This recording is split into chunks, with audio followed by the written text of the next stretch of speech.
Good morning, everyone. Thank you so much for joining us. Happy Halloween. Hope you're ready for some wolf puns as we go through our scary cyber stories today. Want to thank you all so much for being here. I'm just going to go over a few housekeeping items and then I'm going to toss it over to our presenters, Eric Drager and David Cruz. If you have participated in any of our cyber webinars before, you may see a friendly face with David Cruz and he will give a brief introduction of himself before he kicks it off. Just a couple housekeeping items. This webinar is recorded, so if for any reason you have to jump off halfway through or you'd like to share this with someone you know, you're going to get a link to the presentation recording as well as a copy of the PowerPoint slides.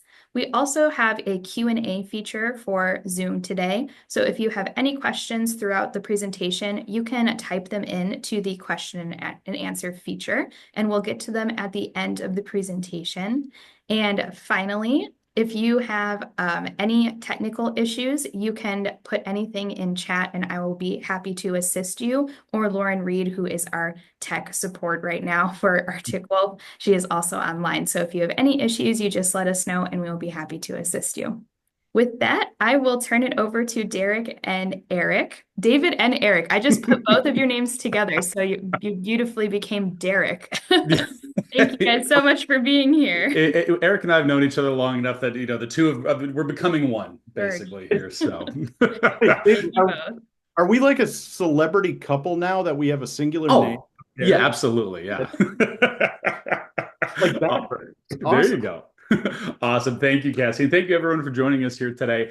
If you have any technical issues, like Cassie or Lauren said, don't sweat it. Technical issues are really the whole reason this webinar exists, and frankly, the whole reason Arctic Wolf exists. So, no judgment if that's happening. Just drop a note in there, and we're happy to help out in any way that we can. So, thank you for all for joining today. This is going to be a fun session. We did this one last year with the Houseman Group, and it's just a fun take on how to break down what causes a lot of scary cyber incidences, what causes really the biggest and baddest and nastiest cyber claims.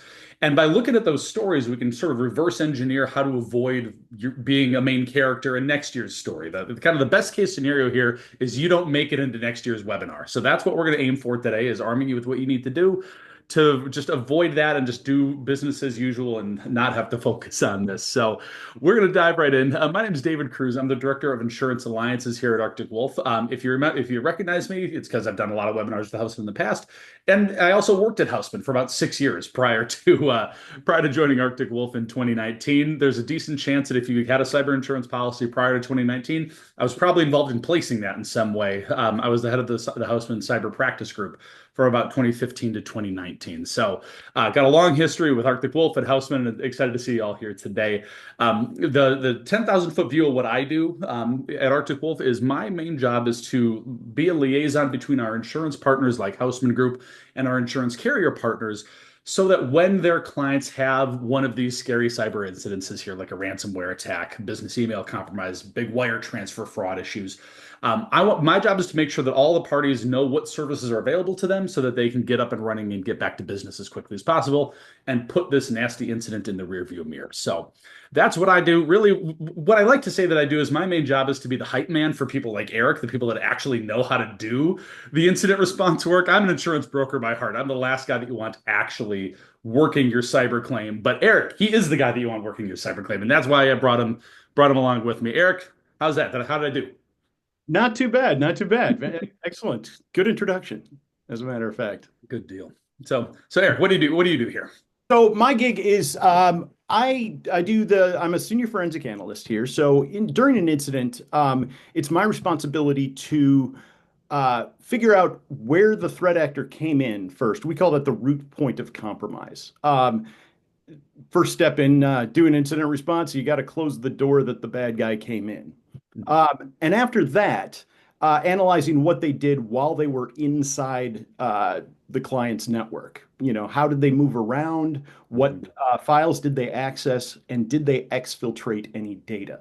Those are really the big three is root point of compromise, file access, file exfiltration are those things that I look for so I can tell the story of what really happened. Exactly. And that has there's a couple different implications to it. The first is the technical implication of, again, closing that door so the bad guy can't come back in.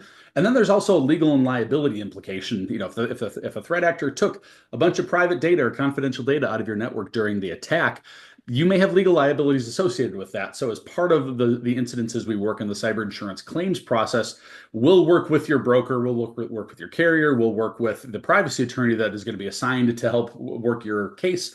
And all the information that we gather is then used to determine, do you have any notification obligations to individuals whose data might have been accessed, things of that nature. So really the investigation that Eric and the team does really informs the rest of the claim process in a major sort of way here. So that's who we are. That's what we do, and we think we're pretty good at doing it. So we're going to dive into a little bit about where these stories come from. We're going to spend a little bit of time, just a brief moment, talking about all the different data points that Arctic Wolf gathers that lead to the stories we work.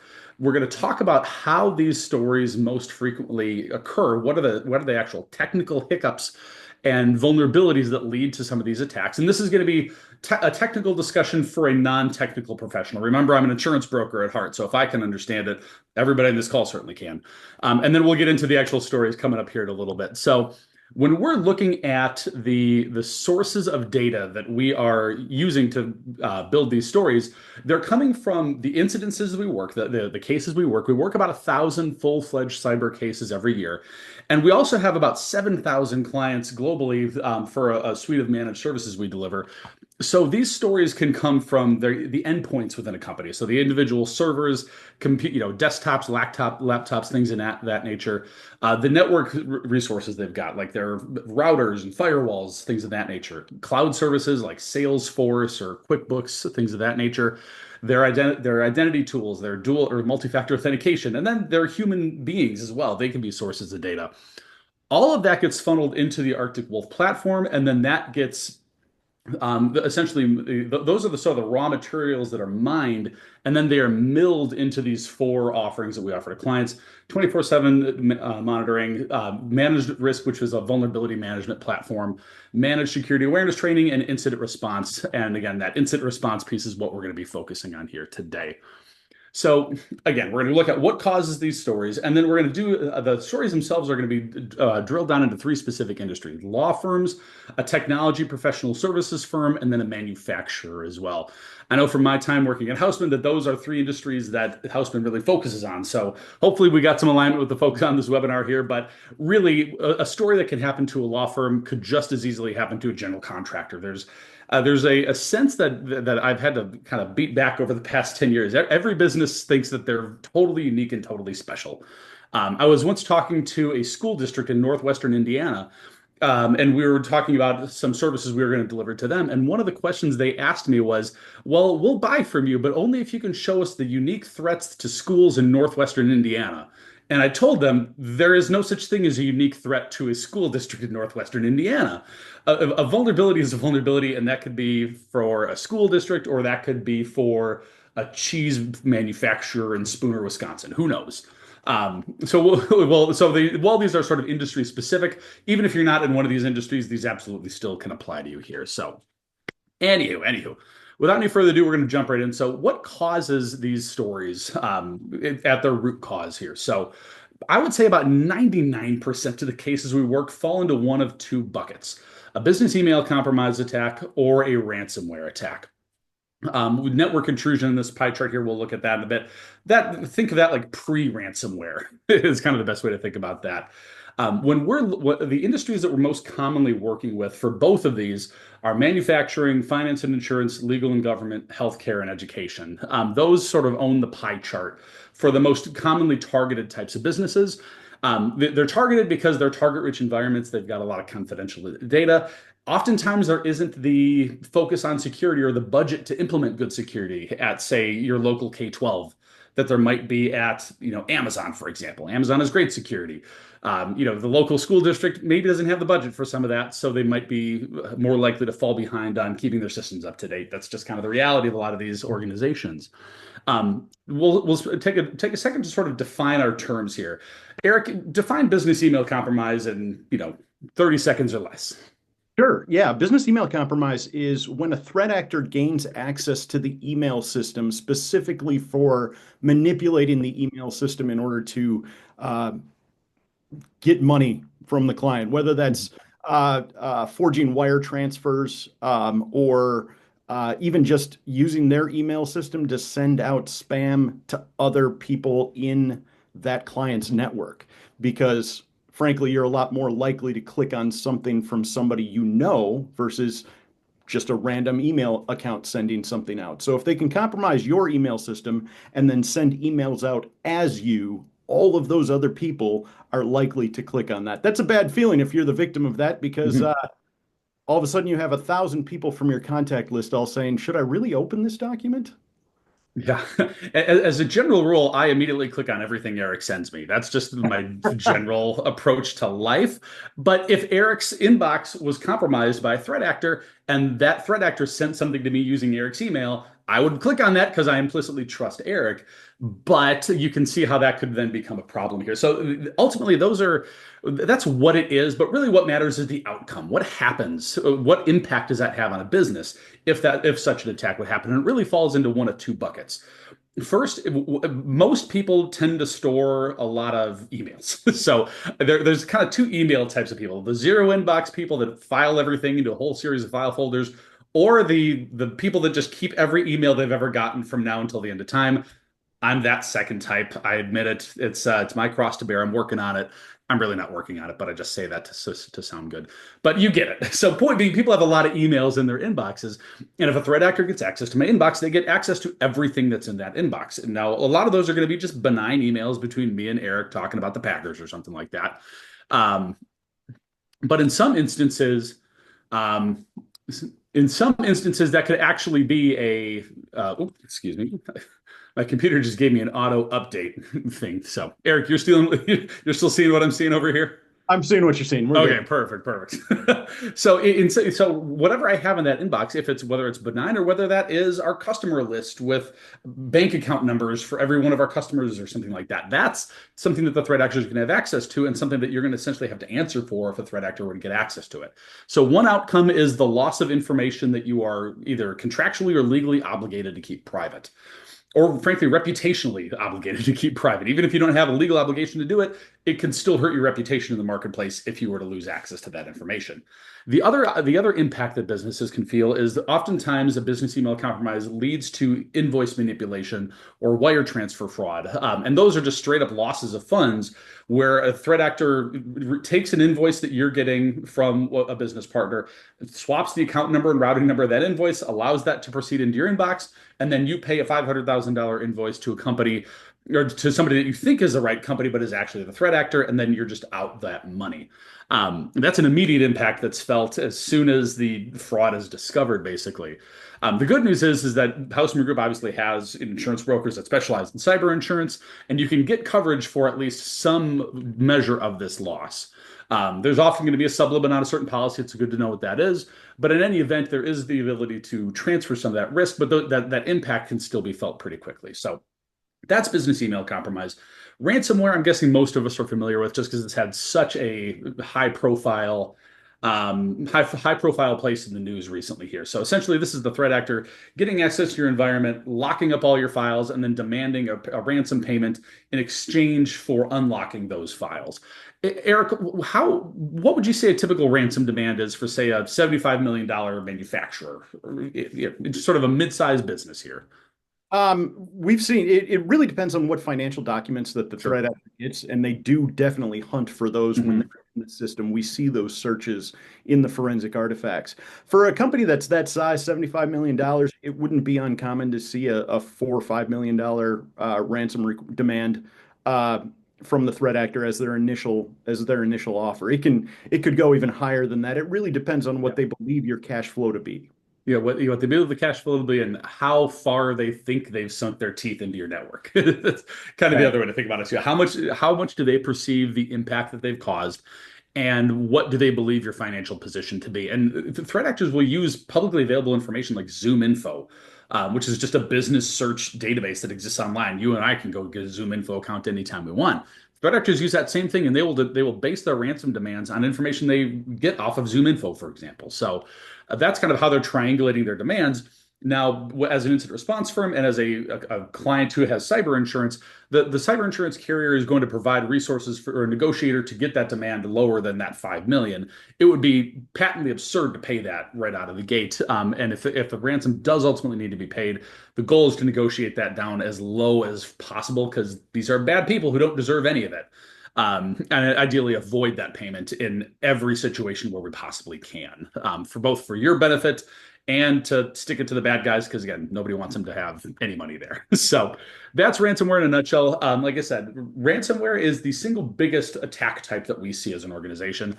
And when you see network intrusion right here, what that means is a ransomware attack that was caught in progress. So the attack isn't completed yet, but it was clear that the threat actor was going that way, but the client was somehow able to discover that attack was going on and get us involved before the attack came to fruition. So they still have an unauthorized intrusion into their network, but it hasn't resulted in the system actually being locked up, and there is no ransom demand yet. The really interesting part about this chart here is this orange section 2 years ago really wouldn't have existed, or maybe would have been 1 to 2% of the cases that we've seen. More and more organizations have some sort of ability to detect and respond to incidences in progress now than they have in the past few years, either through a particular type of technology tool called EDR, endpoint detection and response, which is just antivirus on steroids, basically. Or through an actual contracted service with a third party like Arctic Wolf or any of the fine providers out there to detect and respond to these incidences. That's very encouraging to see this bit of the pie chart grow and grow and grow, because that means even though we're still dealing with an attack and a claim, we're not dealing with a full-on ransomware attack. Which is truly an awful, impactful event for the business. Network intrusion is annoying, but it's not mission critical. The business is still operational during a network intrusion attack, whereas ransomware, you are essentially dead in the water until you've recovered your network there. So it's go orange. That's what we get. Hey, it's Halloween. Orange, Eric. Look at that. We made the connection. We're smart. Color. Look at us go. Look at us. Anywho, so if we zero in on the ransomware portion of the pie chart specifically, it's important to zero in on exactly what is causing those here. So if you're on LinkedIn or if you hear anything about cybersecurity as a non-technical professional, you're probably hearing things like, oh, we got to make sure we're training our employees. We got to make sure that you're not clicking on funny links and you're not opening up funny attachments. And it's true, you shouldn't do any of that. But if that's your main ransomware defense strategy, spoiler alert, you're going to get a lot of ransomware, because that's not how ransomware threat actors actually attack businesses. The most common way that they do that is through typically your external remote access services. So however your employees access the company network from home, from the coffee shop, from a client's office, threat actors are going to leverage that exact same type of access to launch their ransomware attacks. And they're going to essentially do it in a costume, so to speak. There's another Halloween pun for you, Eric. Do it within the costume of an employee, essentially here. It's really no coincidence that ransomware had a huge spike in 2020 and 2021. Well, what else spiked around that time? Remote work. We went from nobody working remotely to pretty much everybody working remotely overnight. And the systems that enabled that remote work got stood up very quickly with not enough budget, not enough attention. It was because we all went from, hey, March 10th, we're in the office, to March 15th, we're all at home on a lockdown. So the only way to stand that up was to do it hastily and not very securely. And threat actors recognized that and caused a lot of pain during that time. Eric, so there's a note here that says external remote access without MFA. Give us the dime store tour MFA and why that's so critical related to external remote access. Sure. MFA, or multi-factor authentication, just means you need something in addition to a username and password in order to access the system. Typically, that means getting like a code either emailed or texted to you, or taking that off of an authenticator app like Google Authenticator or Authy or LastPass Authenticator, that produces just one of those 6-digit codes. You look at your mobile device, you grab that 6-digit code and you enter it onto the screen. Essentially, the reason why that's important is threat actors will use lists of stolen credentials from all of these data breaches we've heard about over the last 15 years. and they'll look for systems where people have reused their email address and that same password that's been breached. And if you don't have MFA on that system that you can access from the internet, the threat actors will just send thousands, literally millions even, requests, just trying all of these different combinations of usernames and passwords until they get one that works. And unfortunately, there's not a lot you can do to stop that unless you have multi-factor authentication. Now, with MFA, if you don't have that user's device that has those 6-digit codes, you can have their username and password. You're still not getting in.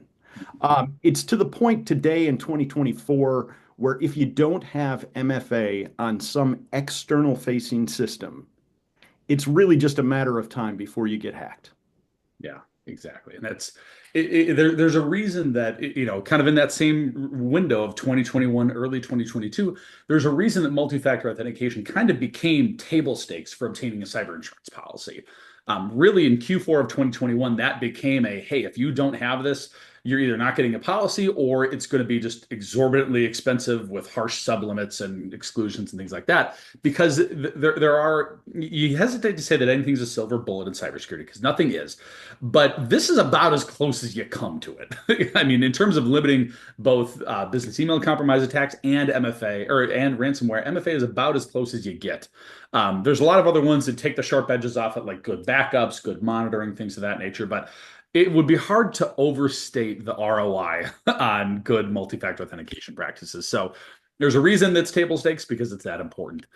The other thing we look at when we're looking at what causes these stories is known vulnerabilities. And what these are just any software system that you use as a company is developed by somebody like me, not somebody like me, hopefully, developed by a software engineer who is typing out code and maybe makes a mistake here or there because, again, human beings are human beings, and there's going to be a mistake in that code that leads to just a security vulnerability within that software platform. That's just a reality. So when that happens, threat actors can sometimes identify those vulnerabilities and then compromise them, and that essentially gives them free rein to access that software and then pivot wherever they need to within the network and launch their ransomware attack from there. So those known vulnerabilities in software lead to about 22-23% of the ransomware cases that we work. What's critical to know about these vulnerabilities is that at the time of the attack, there was a known fix for them. That fix in the security world is called a patch. If you've ever gotten that notification on your computer that says you need to update to the newest version of Windows, or if you had iTunes back in the day, update to the latest version of iTunes. That updating process was patching, and oftentimes there were security vulnerabilities that were identified, and then the patch is pushed to your device, and then you click update, and then you're safe at that point. So the known vulnerabilities that lead to ransomware attacks are simply systems that are vulnerable, that have patches available, but the patch just hasn't been applied. And those are ones that are particularly, they kind of grind your gears a little bit because the patch in some cases is available for 6-8 months. And it's just not been applied to the system. We've seen instances where the patch has been known for 18 months and it has never been applied to the system. And you should be updating your systems more frequently than that. You should be doing it on a weekly basis. Certainly not, nobody recommends once every 18 months, right, Eric? Absolutely. No, it's got to be a little bit more often than that. You can't just have a patch management that's, hey, we're going to do it every April, whether it needs it or not. That's not a good option. No, that's not going to work. And then you move on the list. We're not going to go through every single one of these other factors, but things like zero-day exploits are essentially vulnerabilities that are unknown to the security community. So it's a vulnerability for which there isn't a patch, basically. And then the blue section here are really the human-caused drivers of ransomware. Things like, opening up that or downloading malicious software on accident, being tricked into clicking a link that allows ransomware to run.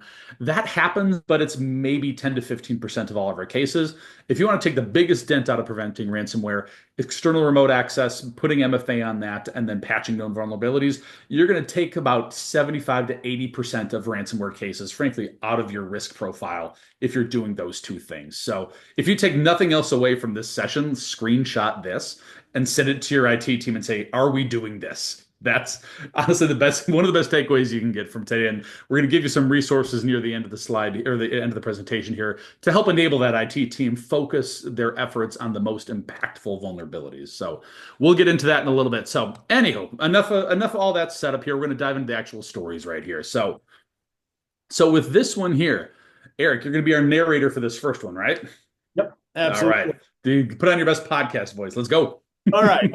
So this was a manufacturing client. And for this manufacturing client, it's kind of the cyber nightmare on repeat, if you will. So they had been attacked with ransomware prior.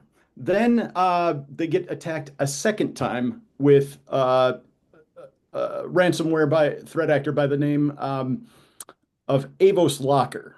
Now, they were recovering from that, and they were also in the onboarding with Arctic Wolf after that second incident. And so one of our concierge security engineers observed some odd activity that was happening on their phone server. It looked malicious, but at the time, the phone server didn't have any like known vulnerabilities to it. They checked, there weren't patches out there for it. So was it just weird activity or was it malicious activity? Hard to tell. Client elected in that case, they didn't want to take their phone server offline, which is what our team was recommending. And unfortunately, that would have been the right move. Later that same day, they get ransomware by a different group, the Lorenz group.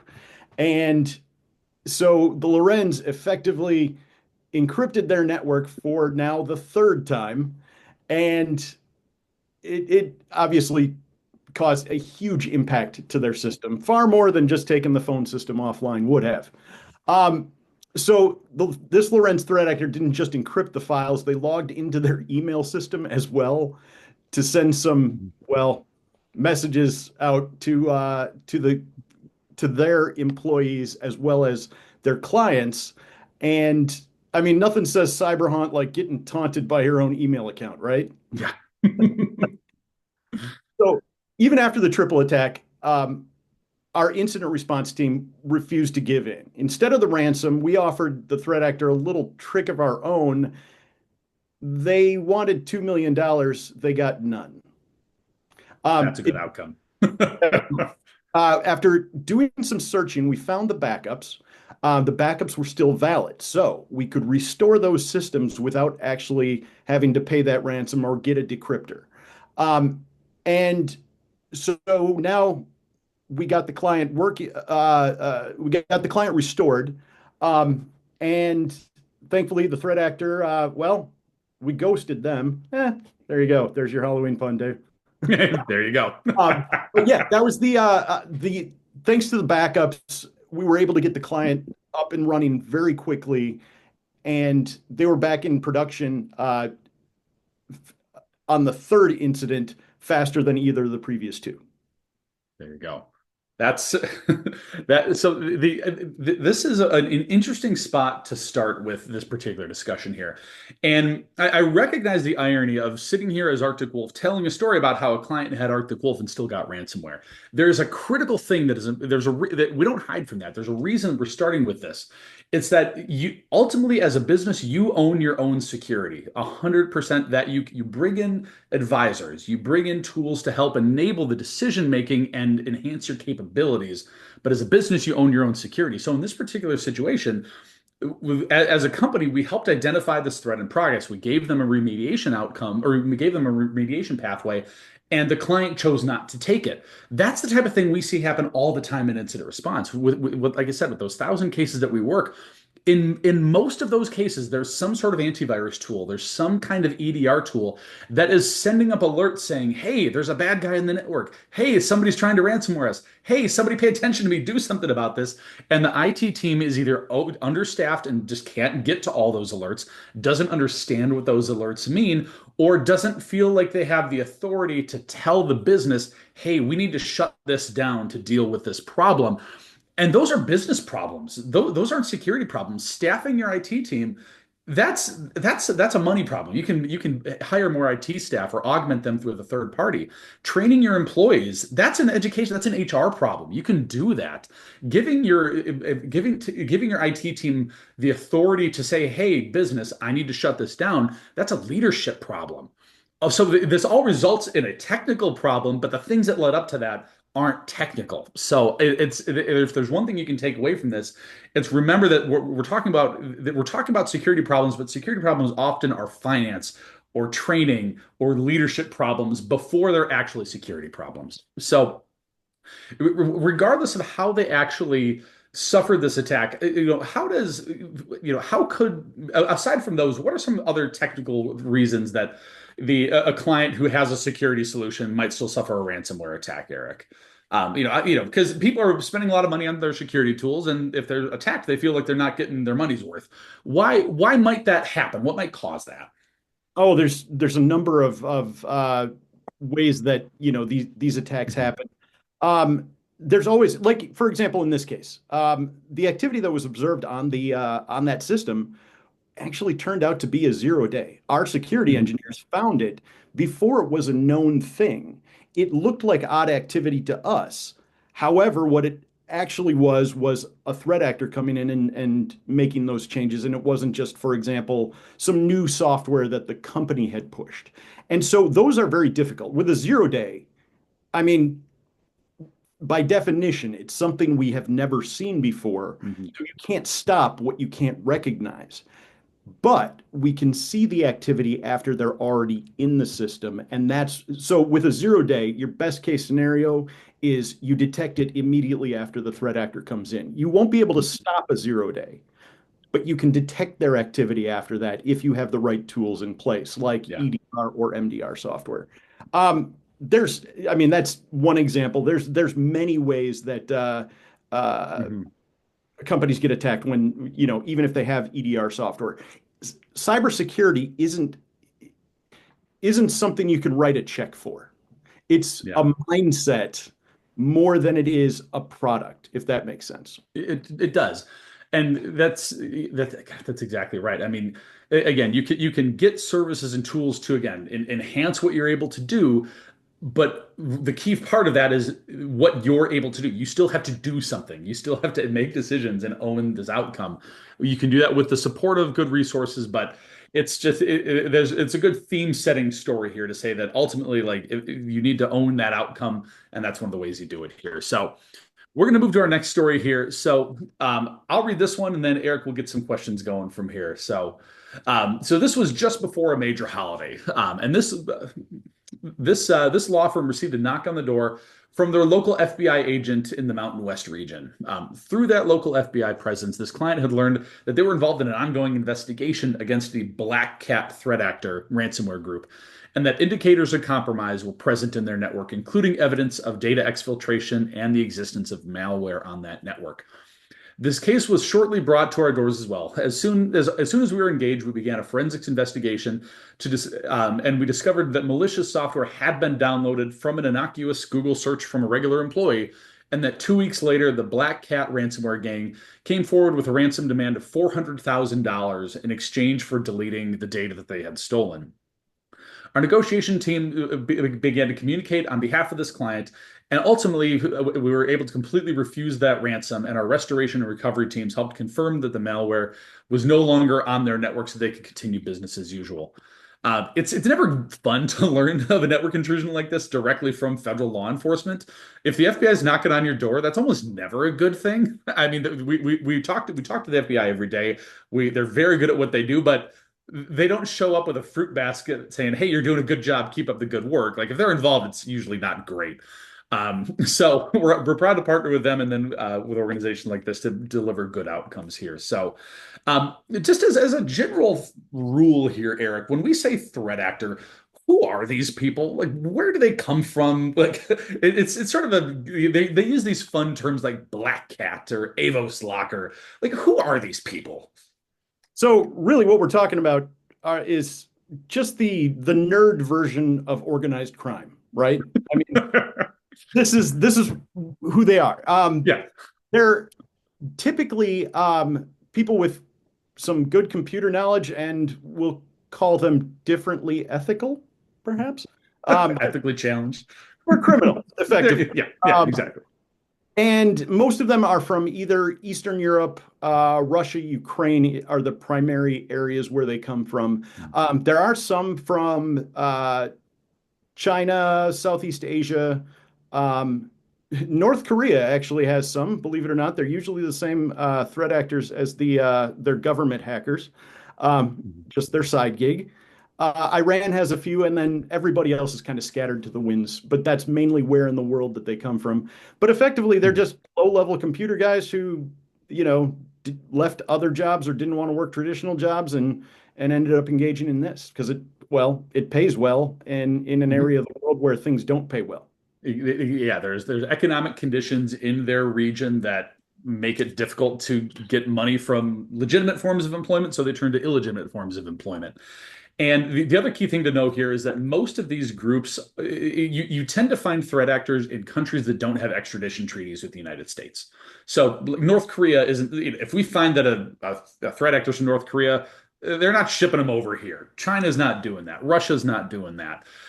So that they tend to congregate in areas where they know the long arm of the law really isn't likely to reach them, as opposed to if they were doing that in, I don't know, Green Bay. That's they would that FBI field office would get on them quick.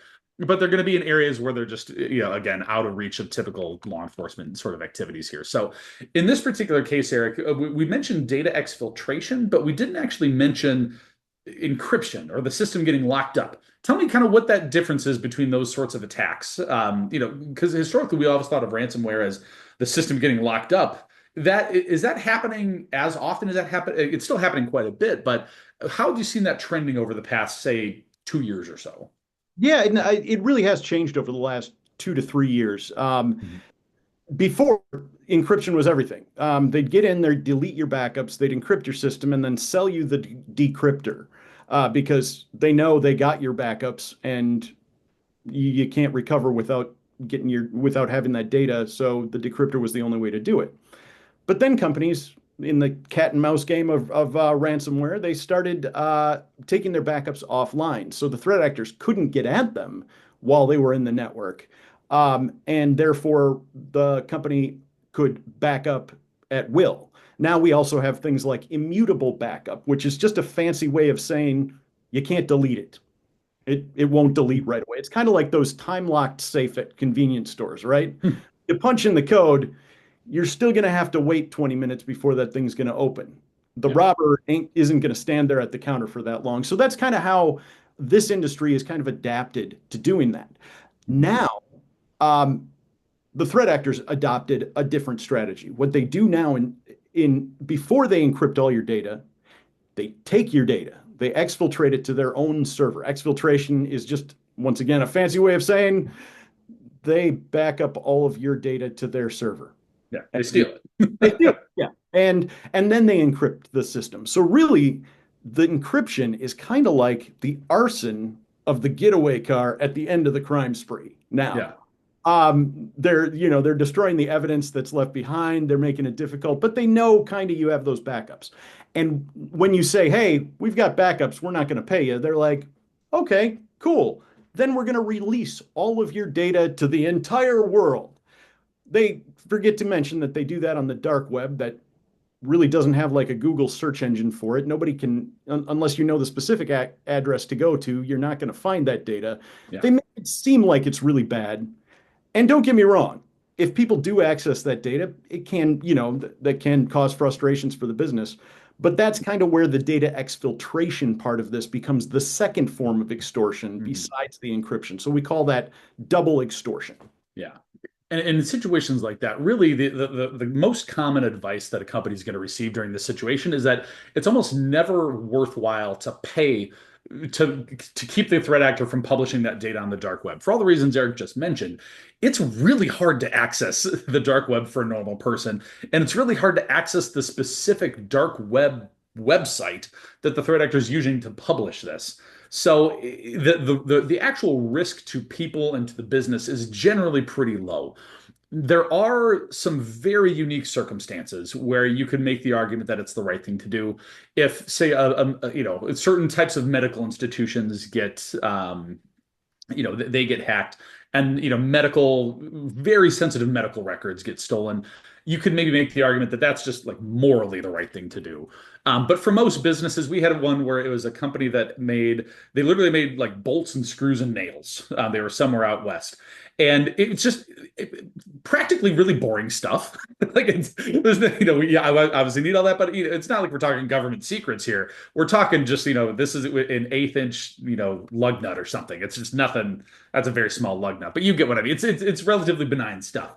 So the schematics for that were leaked on the dark web. Well, who cares? Like that's just not worth paying to suppress, basically.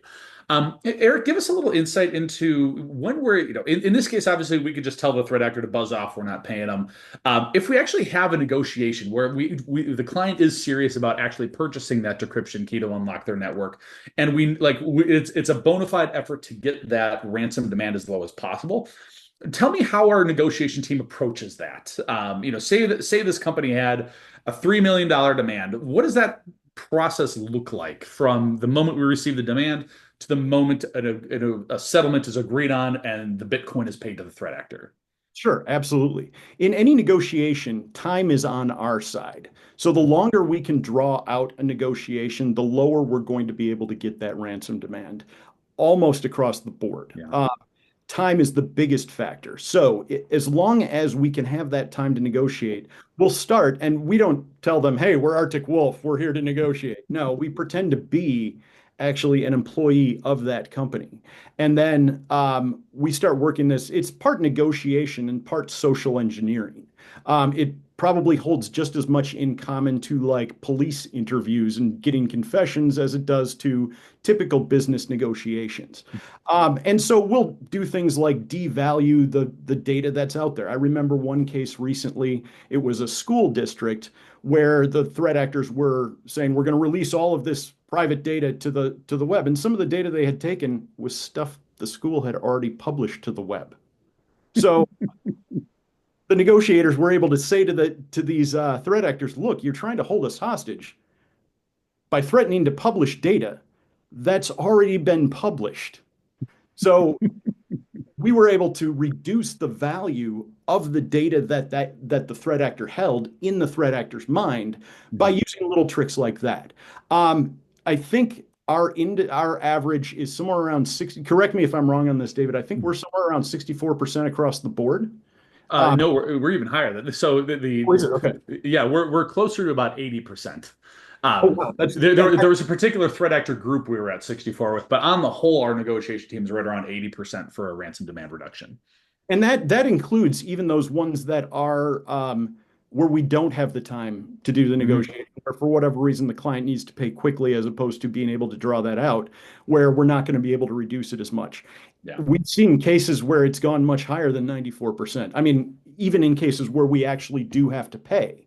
It's we don't want to oversell that, of course, but I've seen cases where we go from $2 million down to a payment of about $100,000. That's like a 95% reduction. Well, there was one case we worked for it was a women and children's shelter that got hit with ransomware. If there's any doubt that threat actors have absolutely no morals, it's like holding a women's shelter for ransom. Like that's the lowest of the low.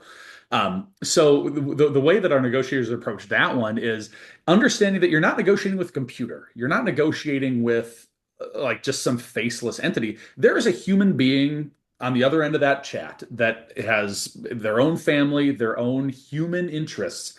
And is recognizing that as a critical piece of a good negotiator, because what they did in that particular case is they kind of threw the script out the window and just absolutely tore into this threat actor and just said, do you people have any idea what you've done? Do you recognize the harm you're causing? You're holding hostage a women and children's shelter, for God's sakes. And like, just put a guilt trip on the threat actor. And the threat actor had a $3 million demand. They gave up that demand and just sent the decryption key to our team and said, you're right. We're sorry about that. Our apologies. And it was remarkable to see that. Like, it takes some guts for the negotiator to even try that, because if that goes south, you kind of don't have another hand to play after that. So, but it's that recognition that we're dealing with human beings. We're not dealing with just an AI chatbot on the other end of this thing.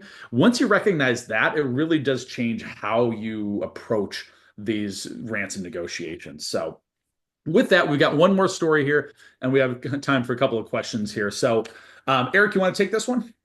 Sure. Yeah, All absolutely. right. So this is a technology industry. So an ISP in this case, an IT team member from this ISP was they were working the overnight shift. It was a dark and stormy night.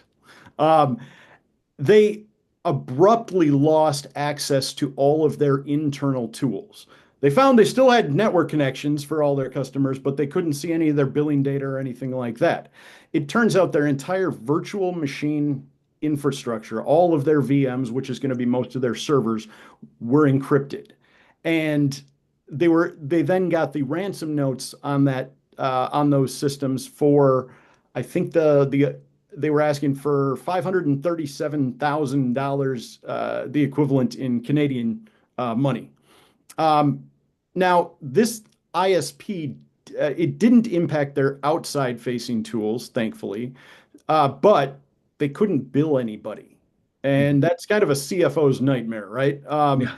So, So we still have to provide services, but we can't actually get paid for that service. right. They don't know how much data is being used. They don't know, if they've got any other issue. Right, Yeah. exactly. So they came to us without the help of trusted insurance or technology partners, but within an hour, Arctic Wolf was able to go from scoping the incident to actually starting the incident response in the middle of the night. And our forensics and restoration and recovery and negotiation teams all begin work simultaneously when one of these things happen. It's not just after this, we're going to do this. It's everybody working more or less at the same time, especially in those early hours of an attack like that. Now, in this case, we were able to reduce this ransom demand 63% and bring their systems back online within a week. So our investigation showed that they had leveraged a VPN that was protected with, unfortunately, bad passwords and no multi-factor. No MFA. It seems like we just talked about that, Eric. Ah, it's almost like a story that keeps on coming, right?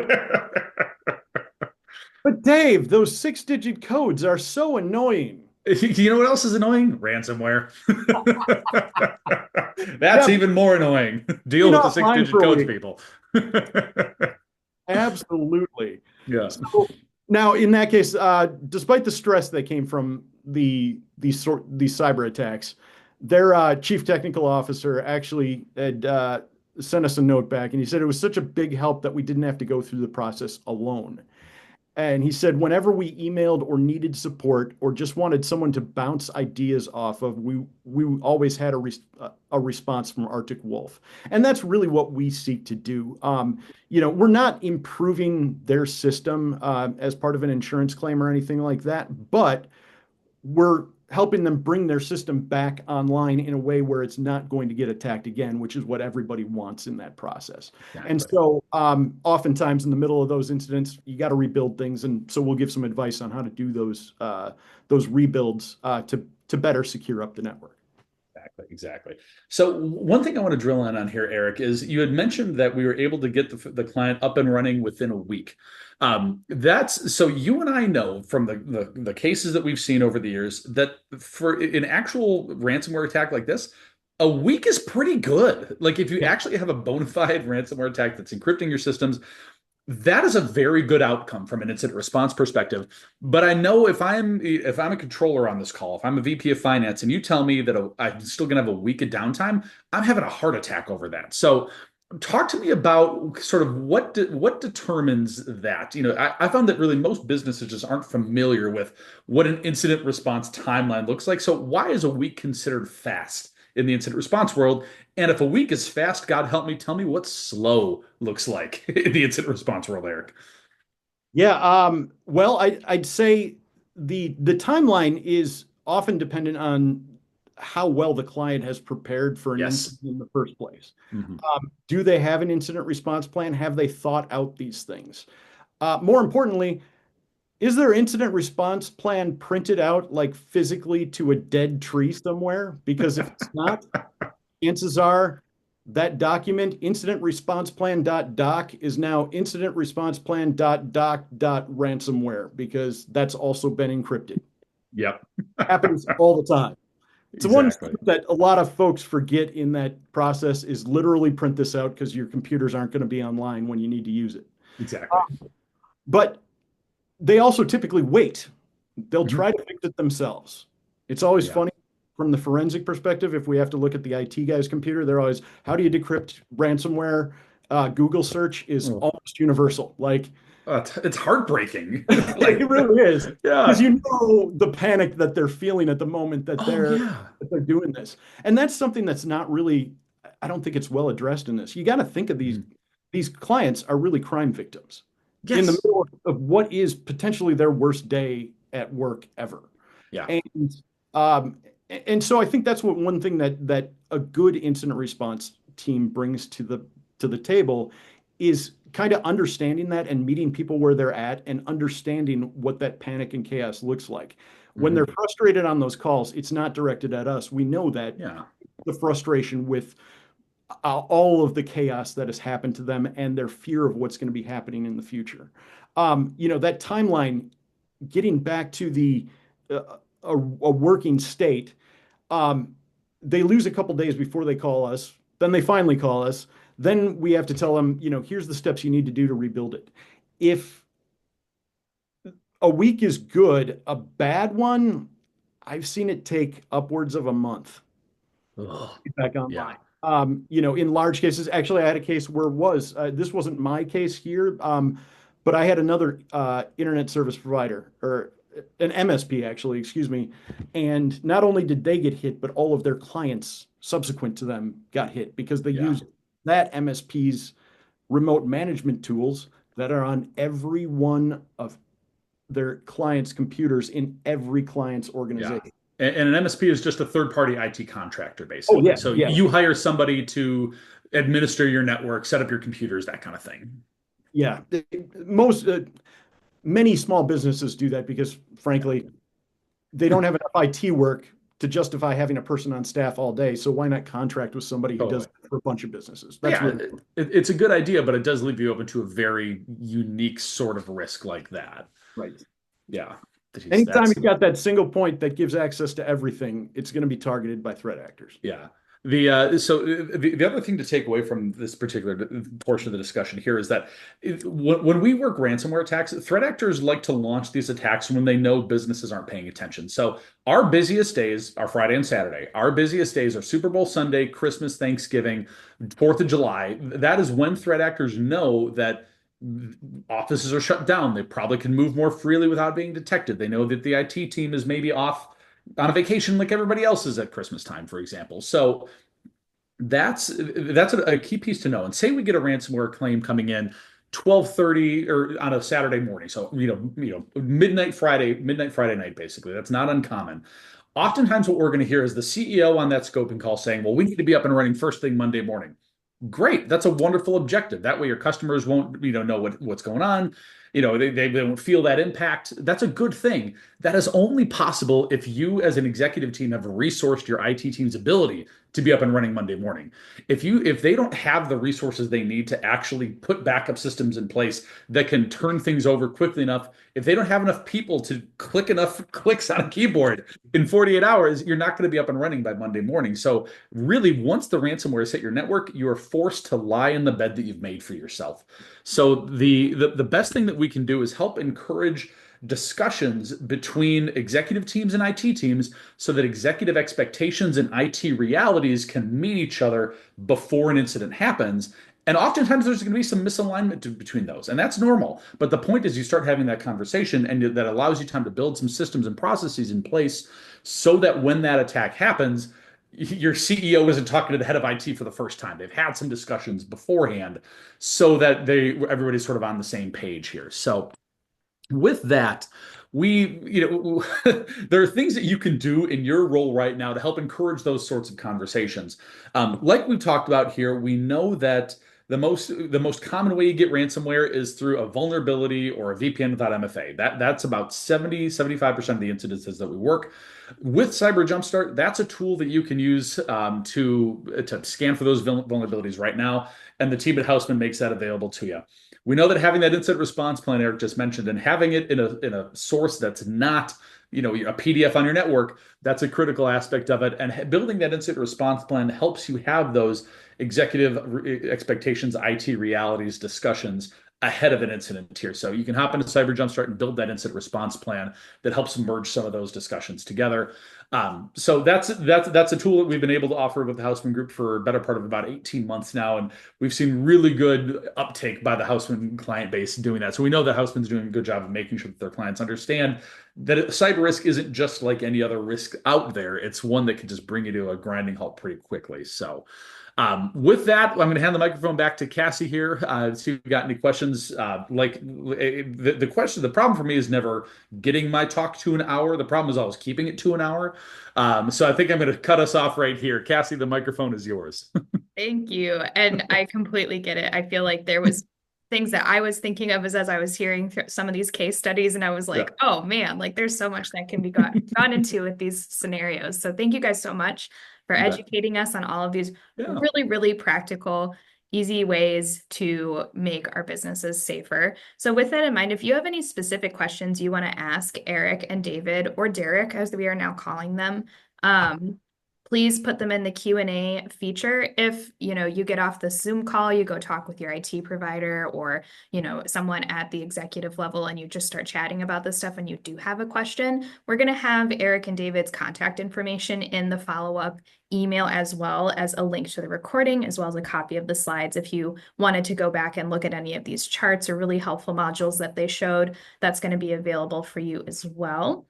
So with that, I'll leave us with the couple of seconds here to see if anyone types in a question.